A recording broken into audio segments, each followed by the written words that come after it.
The night before my cousin Daniel's wedding was supposed to be easy, the kind of family gathering where everyone relaxes because the pressure of the ceremony hasn't arrived, yet just a rehearsal dinner in a quiet event hall with familiar faces, soft music, folding chairs, and too much food. But for me it turned into something I still think about years later. Something that changed how I understood respect and silence, and how easily people mistake quiet for weakness, especially when it comes to family, particularly my father, who had always believed that if something wasn't loud, or visible, or easy to explain, it probably didn't matter. So when I arrived that evening, wearing a simple dark suit, clean shoes, hair neatly trimmed, the way I've kept it for years, out of habit rather than fashion, he noticed immediately. He always did, and before I'd even fully stepped into the room. Before I'd had a chance to greet anyone, he laughed loudly enough for people nearby to hear and said something like, "Well, I'll be damned. You finally look normal," which earned a few uncomfortable chuckles from relatives who didn't quite know where to look. And then, as if encouraged by the reaction, he kept going, talking about how for years he worried I'd never grow out of my phase. The posture, the discipline, the seriousness, the way I carried myself like I was always on duty, and how now, standing there in a suit instead of fatigues, I almost passed for a regular man, and I felt that familiar heat rise in my chest. Not anger exactly, more like resignation, because this wasn't new. This was how it had always been between us. He never understood my military career, never saw it as something real or respectable. Just something dangerous and inconvenient, something that took me away and gave him nothing to brag about at neighborhood barbecues. So I didn't respond. I just nodded politely and moved further into the room, because explaining myself to him had never changed anything, and I learned a long time ago that silence often says more than defense ever could, especially to someone who isn't listening anyway. And as the evening went on and the rehearsal began, people gathered near the aisle to practice where they would stand the next day. Groomsmen adjusting their jackets, bridesmaids whispering nervously, the usual pre-wedding energy buzzing through the space. I stood off to the side near the back, hands loosely clasped, observing without inserting myself, content to be invisible if it meant avoiding another lecture or joke at my expense. And that's when everything shifted, because one of the groomsmen, a man I hadn't recognized at first, broke away from the group and started walking toward me. And halfway across the room, his posture changed in a way I recognized instantly. Shoulders squared, spine straight, pace measured. And before I had time to process what was happening, he stopped a few feet in front of me, snapped to attention so sharply the sound of his heels echoed in the quiet room, raised his hand in a crisp salute, and said clearly and loudly enough for everyone to hear, "Good evening, Captain Reynolds, sir." And the effect was immediate, like someone had pulled the plug on the room's noise conversations.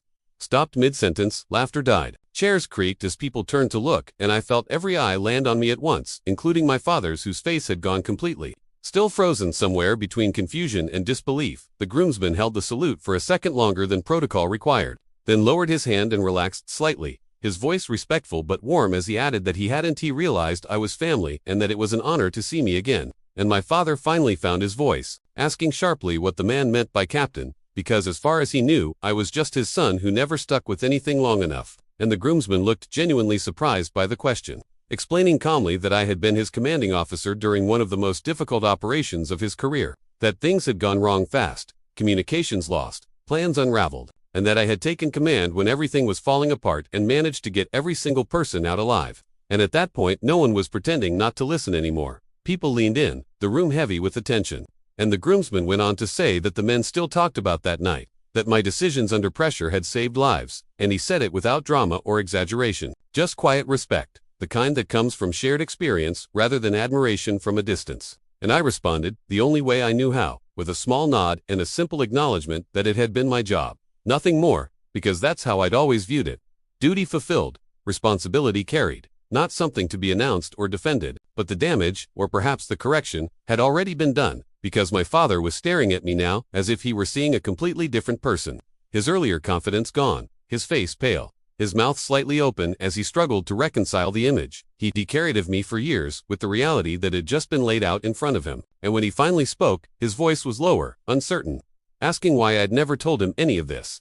And I answered honestly that I didn't think he wanted to know, because every time I tried to share even a small part of that world with him in the past, it had been brushed aside or minimized, and the rehearsal continued after that. But it was different, quieter conversations, more careful people glancing at me with a new kind of awareness, not admiration. Exactly, but understanding. And later, after most of the guests had drifted outside or toward the bar, my father approached. Me alone, no audience this time, no jokes, just a man who suddenly realized how little he truly knew about his own child, and he told me, He hadn't understood that he'd thought I was being stubborn or difficult, that he'd assumed my distance was rebellion rather than purpose, and I looked at him and told him calmly that I had been doing my duty even when he didn't approve of it, even when his support was absent, because some commitments don't require permission, and he swallowed hard before admitting that I was stronger than he'd given me credit for. And I nodded once and told him that I had always been strong. I just didn't need validation to stand that way anymore. And when I left that night and drove home alone through quiet streets, I thought about how strange it was that all it took was one respectful voice, one salute spoken at the right moment, to rewrite years of misunderstanding, and how often the people who doubt us the longest are the last to recognize who we become, not because we hid it, but because they never truly looked. And sometimes the most powerful statement you can make isn't correcting someone, isn't defending yourself, but simply living in such a way that the truth eventually speaks for itself, even if it takes a room falling silent for it to be heard.